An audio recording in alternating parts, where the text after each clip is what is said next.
শনিবার সকাল ঢাকা এয়ারপোর্টের খণ্ডচিত্র। পরিবারের সদস্যদের নিয়ে অপেক্ষায় তাসকিন আহমেদ ভুলে যাওয়ার মতো একটা সিরিজ কাটিয়ে চট্টগ্রাম থেকে ফিরেছে বাংলাদেশ দল, যেখানে অন্যতম সদস্য ছিলেন তাসকিন। নিজের গাড়ির দিকে গিয়ে তিনি প্রথমেই দেখে নিয়েছেন পরিবারের সদস্যরা ঠিকঠাক গাড়িতে উঠেছে কিনা। এরপর বসেছেন তাসকিনও চলে গেছেন বাড়ির উদ্দেশ্যে। টানা খেলার ধকল থাকতেই পারে ক্রিকেটারদের মধ্যে। আগের রাত পর্যন্ত যে সিরিজ খেলেছে বাংলাদেশ, সেখানেও তাওহিদ হৃদয়, শামীম পাটোয়ারিরা হতাশ করেছেন। তারা দায়িত্ব নিতে পারছেন না।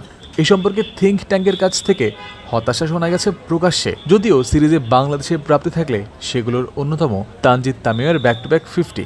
আগের রাতেই 89 রান করে আউট হওয়া এই ওপেনারের সেঞ্চুরি মিস করার আক্ষেপ থাকতে পারে। অন্যদিকে যেমন প্রত্যাশা করা হয় সাইফ হাসানের কাছে, তা তিনি মেটাতে পারেননি উইন্ডিজদের বিপক্ষে টি-20 সিরিজে।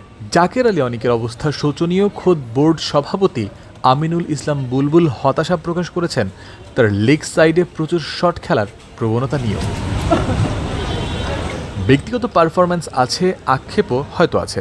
বড় কথা, দলের ভরাডুবি হয়েছে। সেই হতাশার প্রতিচ্ছবি কি তামিমের চোখে মুখে?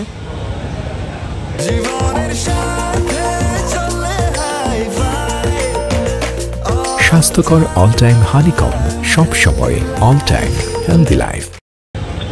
এদিন সবার আগে এয়ারপোর্ট থেকে বাইরের দিকে আসতে দেখা গিয়েছিল পেসার মুস্তাফিজুর রহমানকে। ভ্রমণ ক্লান্তি হতে পারে হারের গ্লানি। মুস্তাফিজের যেন মন ভার, আজ পাওয়া গেল এমন। সবশেষ ম্যাচেও শিষ্যরা একাধিক সহজ ক্যাচ ছেড়েছে। আরও উন্নতি করতে হবে। ফিল্ডিং কোচ জেমস পেমেন্ট যেন সেই ভাবনাতেই বিভোর বিমানবন্দর ছাড়ার সময়ও। বাইরে এসে নিজেদের গাড়ি আসার অপেক্ষা দুই কোচ মুশতাক আহমেদ ও ফিল সিমন্সের। অন্য পাশে রিশাদ হোসেন তখন সহধর্মীকে নিয়ে এগোচ্ছেন তাদের নিতে আসা গাড়ির দিকে। পুত্র ও পুত্র বধূকে নিতে এয়ারপোর্টে এসেছিলেন রিশাদের মা।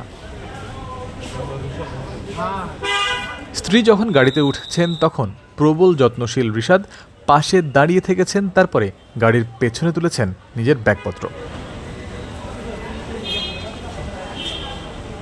সিনিয়র সহকারী কোচ মোহাম্মদ সালাউদ্দিন অপেক্ষা করেননি খুব একটা। বাইরে এসেই নিজের গাড়ি খুঁজে নিতে গিয়েছেন আরও বাইরে। সারি সারি গাড়ির মাঝে গিয়ে উঠেছেন সেটাতে।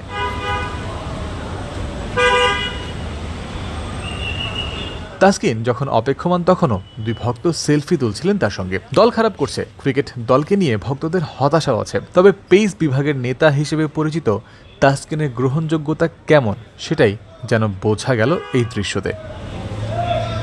উইন্ডিজদের বিপক্ষে সিরিজ বাংলাদেশকে অনেক বাস্তবতার সামনে এনে দাঁড় করিয়েছে, দিয়েছে অনেক সমস্যা নিয়ে ভাবনা আর তার সমাধানের তাগিদ। সেই সুযোগটাও পাচ্ছে পুরো দল। আয়ারল্যান্ড সিরিজের আগে একটা বিরতি পেতে চলেছেন ক্রিকেটাররা, যা তাদের ফ্রেশ হয়ে ফিরতে সাহায্য করবে। অনেকটা ছন্নছাড়া অবস্থা এই বিরতিতে কি টাইগাররা কাটাতে পারবে?